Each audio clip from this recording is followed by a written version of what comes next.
So last topic, last question is about referees. Is a foul at any time of the game? Are refs more lenient or less lenient to call a foul at certain times during a game or during certain games, and should that be the case? You are a referee, Chase. What do you think? I would like to say that a foul is a foul, no matter what, but it's not. I mean, as an official, you go into games and you go into certain situations, especially if you know the teams, if you've officiated for each team. You go in knowing what teams like to do. You go in knowing how you need to control the game and keep the game moving, because momentum is a huge part of all sports. Momentum is huge in football and basketball, in anything. Momentum is huge. And so you don't, as an official, you don't want to be that person that completely destroys momentum. You can't. It's not enjoyable for anyone, especially as an official. You want momentum.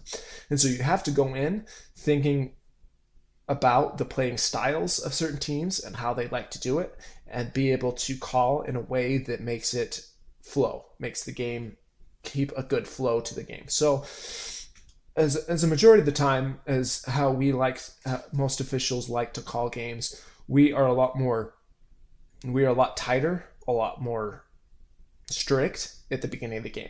Because if you're strict at the beginning of the game, then you don't have to reel things in. You don't have to call, the games won't get out of control, usually. So if you're able to call things at the beginning and be able to set a precedent at the beginning of the game, there are things that you do not have to call at the end of the game, because you know that, one, the players won't get out of control, because you know you've had good control of the game, and the players understand that you've had good control of the game. And two, that they don't happen if you've had good control of the game. Those physical, flagrant type fouls don't happen if you have good control of the game, a high majority of the time. And so fouls usually are called a lot more often at the beginning than they are at the end, and officials are a lot more strict at the beginning. I mean, I usually will put up with coaches a lot more at the end of the game, because you don't want to decide the game for the teams. You don't want to give a technical out that decides the game. And so you're a lot more lenient at the end with coaches and with different, scenarios and stuff like that than you are at the beginning.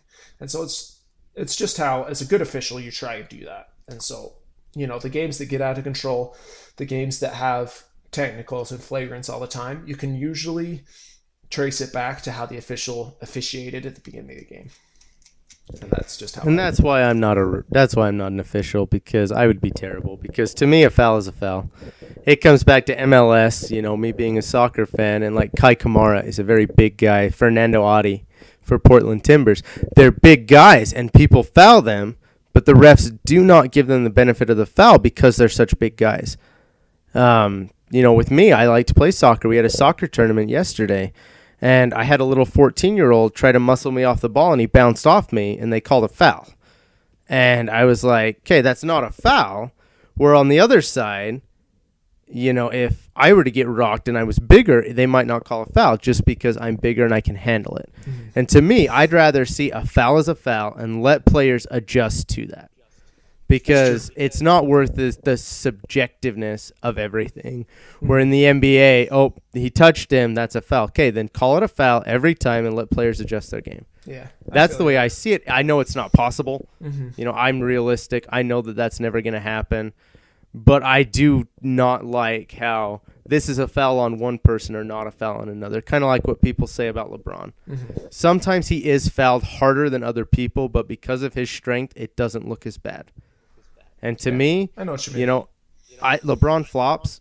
I think he's one of the king of floppers, not the king of Akron. But at the same time, he is fouled hard a lot of the time. But because of his size, he doesn't get the benefit of the doubt. And I think that refs should at least look at that aspect. It's true. Of size shouldn't matter in officiating. Yeah, and that's what's difficult. That's one of the most difficult parts about officiating, is being able to differentiate between size and being able to allow things like that.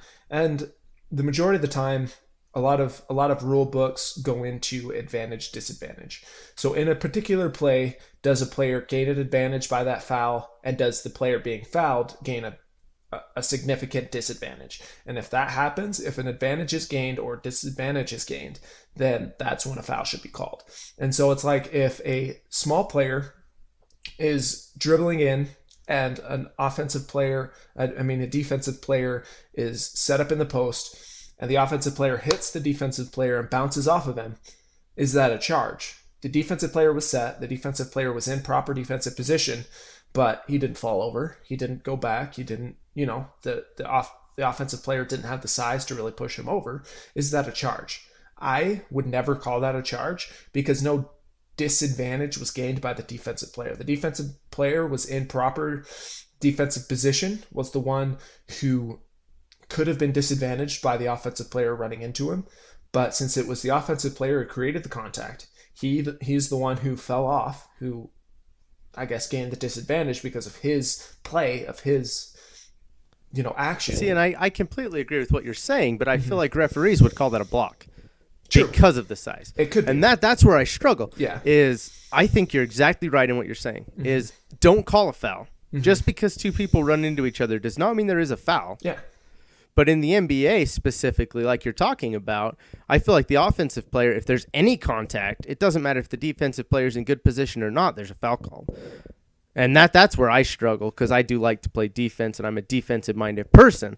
And so when I see that, referees are more like, okay, that's a foul. Where, like Isaiah Thomas bouncing off someone, he's going to get the benefit of the foul called because it looks 100 times worse than it is. It's true.